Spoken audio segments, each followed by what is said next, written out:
उसका कार्यपत्रक यानी वर्कशीट आज हम करने जा रहे हैं। दिए गए प्रत्ययों की सहायता से नए शब्द बनाइए। बच्चों, आपको पता है प्रत्यय होते क्या हैं? आइए हम जानते हैं कि प्रत्यय कहते किन्हें हैं। बच्चों, प्रत्यय ऐसे शब्द होते हैं जो किसी भी शब्द के अंत में जुड़कर उनको नया अर्थ देते हैं। अंत में यानी जहाँ एक शब्द खत्म हो रहा है उसके पीछे जुड़ेंगे।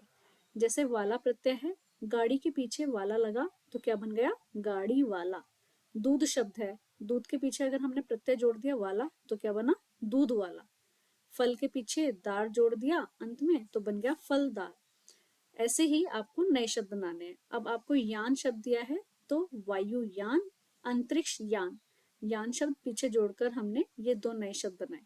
बलवान और धनवान, वान प्रत्यय लगाकर नए शब्द बनाए। कार प्रत्यय से बनाना है, कार लगाना है आपको अंत में और नया शब्द बनाना है, जैसे कलाकार और अधिकार। अब आई प्रत्यय है, आई अंत में आई लगाना है और शब्द बनाना है। हमने बनाया नया शब्द पढ़ाई और सफाई। तो प्रत्यय शब्द बहुत जरूरी होते हैं, इनका अभ्यास अच्छे से कीजिएगा। आइए अब हम चलते हैं अगले प्रश्न की ओर। इसमें आपको कुछ खाली स्थान दिए गए हैं, उनके पीछे हेल्प के लिए ब्रैकेट में शब्द दिए गए हैं। आपको उन शब्दों का विलोम पता करके खाली स्थान में भरना है। शब्द दिया है उसका विलोम आपको पता होना चाहिए, तभी आप खाली स्थान भर पाएंगे। तो जैसे कि पहला है, यह उपलब्धि हमारे देश के वैज्ञानिकों के डैश का फल है। आलस का विपरीत विलोम उल्टा क्या होता है? परिश्रम। तो हमने भरा परिश्रम। यहाँ कोई भी यान उतारना बहुत डैश है। आसान का उल्टा कठिन, तो हमने भर दिया कठिन। इन घटनाओं से वैज्ञानिकों की जिज्ञासा और डैश घटी। घटी, घटी का उल्टा होता है बढ़ी, तो हमने भरा बढ़ी। वैज्ञानिकों ने किसी भी हाल में डैश नहीं मानी। क्या नहीं मानी? हार नहीं मानी। जीत का उल्टा होता है हार। चांद धरती से बहुत डैश है। पास का उल्टा होता है दूर, तो चांद धरती से बहुत दूर है। तो ये ध्यान रखना, जो शब्द आपको दिए गए हैं उसका विलोम लिखकर ही आपको खाली स्थान भरना था, इसलिए प्रश्न की हेडिंग को ध्यान से पढ़ेंगे। प्रश्न नंबर 3 में आपको दिए गए शब्दों के पर्यायवाची लिखने हैं। दो दो समान अर्थ होते हैं पर्यायवाची शब्द। बादल, पानी, सूरज, पेड़। बादल का पर्यायवाची मेघ, घन। ऐसे ही पानी का पर्यायवाची जल, नीर, ये आपने पहले भी किए होंगे। सूरज का पर्यायवाची सूर्य और रवि।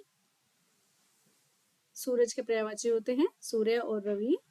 पेड़ का पर्यायवाची वृक्ष और तरु। ये आप अच्छे से याद कर लेंगे, ये परीक्षा की दृष्टि से बहुत इंपॉर्टेंट है। अब आपको संवाद लिखना है। मान लीजिए आप किसी ग्रह पर जा रहे हो, मंगल ग्रह पर, और आप अपने दोस्त के साथ क्या क्या बातचीत करोगे वो आपको लिखना है। यह संवाद होता है बच्चों। इसमें आप क्या बोलोगे, आपका मित्र क्या बोलेगा, यह सब आपको लिखना है। जैसे आप बोल रहे हो चलो मंगल ग्रह की यात्रा की तैयारी करते हैं, फिर आपका मित्र बोलता है हाँ मुझे बहुत उत्साह हो रहा है।